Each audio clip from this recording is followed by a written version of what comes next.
Gave you style and gave you grace, and put a smile upon your face.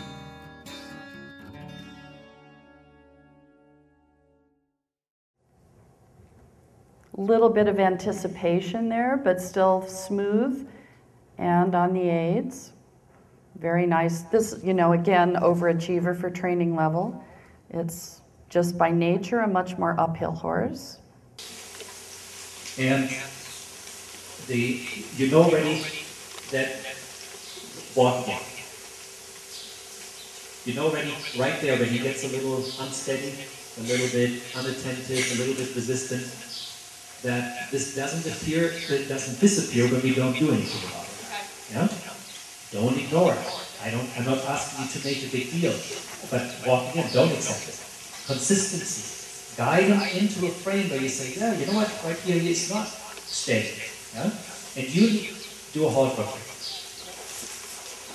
Remember, dressage is a lot about opposites. When a horse is a little bit in a resistant way, a little too long, we make it a tiny bit short. Yeah? Even though if that's not necessarily required at this level. Yeah? If he's a little too high, you position him low. If he's a little too low, you position a little bit higher. You follow me?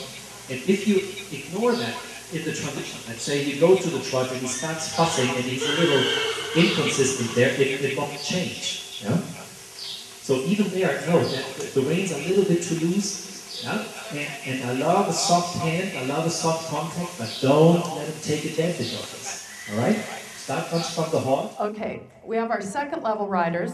Now second level is a little trickier, and I think next year with the introduction of being allowed to post at first level, there might even be a little bit more of a divide at second level.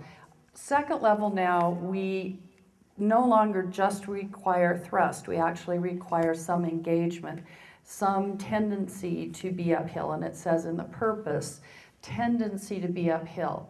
So as a judge, I certainly don't expect you to stay uphill the entire test. If you do, yay, good for you. But we do expect at this level for the collection to come and go a little bit.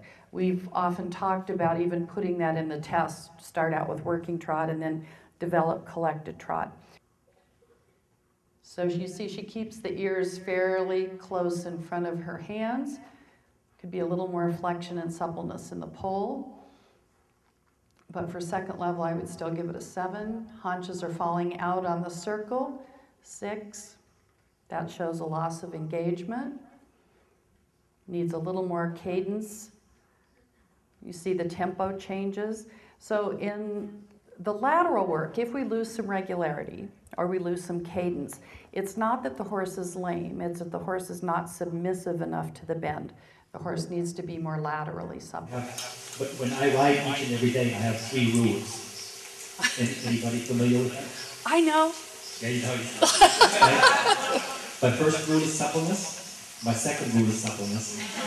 And guess what my third rule is? Truly understanding what it means to get a horse not just supple in the pole, but also willing to bend both sides equally.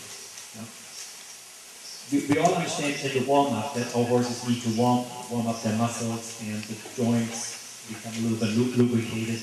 But what about the simple question of a horse truly understanding how quickly he needs to let go of the inner rein or the outside rein? Yeah? This becomes, it is honestly that simple sometimes. We negotiate that flexion to the inside and we start vibrating the rein and we do all kinds of crazy stuff and our horse releases 50%, we give the rein, boom, the next snap straight. Extremely low standard. Yeah?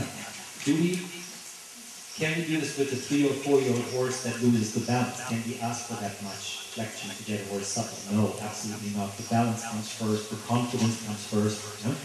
But that our horses truly respond and yield to the leg aid and to the rein aid so that we create a flexion and our horses maintain the flexion for 3 or 4 steps by themselves. That's the proper understanding of bending. Was it Julie who was sitting a little off. Yeah, Julie doesn't like to sit to the right. Okay, Julie, come over here a second. And face the crowd. So we talked already about making our horse responsive to the leg. Yeah?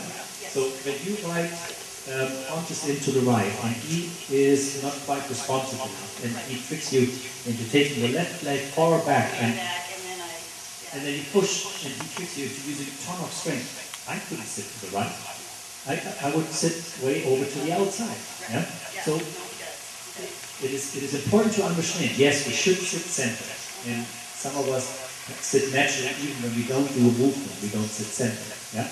But again, it comes down to the effectiveness of your leg aid, where you say, you know what, that can't be right, and I'm using every ounce of strength, every single step to get the movement. With Willow, I see elasticity, I see freedom.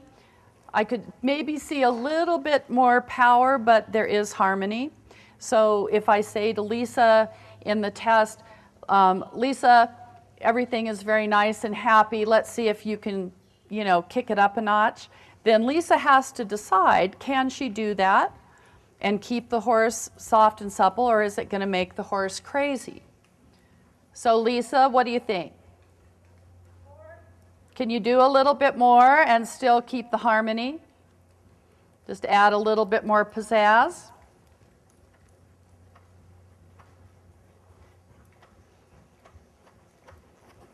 Okay, better. So remember I said my score starts out with the quality of the gait. And that also includes a little bit the balance for the level. So if I see that trot coming in at third level, I'm already up there, high 7, low 8.